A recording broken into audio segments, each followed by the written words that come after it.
నేనే చెప్తుంటాను, తల్లిదండ్రులమైన మనము బిడ్డలకు ఎప్పుడు కూడా ఆశీర్వచనాలే మాట్లాడాలి కానీ మరి శాపవచనాలు మాట్లాడకూడదని నేను ఎప్పుడు తరచూ చెప్తుంటాను. అయితే నా తండ్రి ఎప్పుడూ కూడా నా చావును నన్ను హెచ్చరిస్తుండేవాడు. అయితే నా తండ్రి సముఖంలోనికి వెళ్ళినప్పుడల్లా నేను కన్నీళ్లతో వెళుతుండేవాడిని.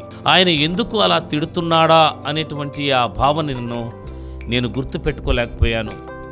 ఆయన హృదయములో నాకంటే వేదన, ఆయన హృదయములో నాకంటే బాధ.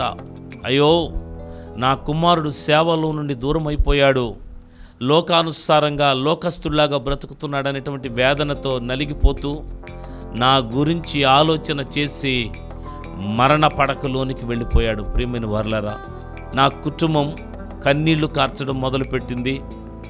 ఎంతో వేదన, అంగలార్పు నా కుటుంబం నా పక్షమున చేస్తున్నారు. అయితే నేను మరి ఎప్పుడు కూడా వారి బాధను నేను గమనించలేకపోయాను.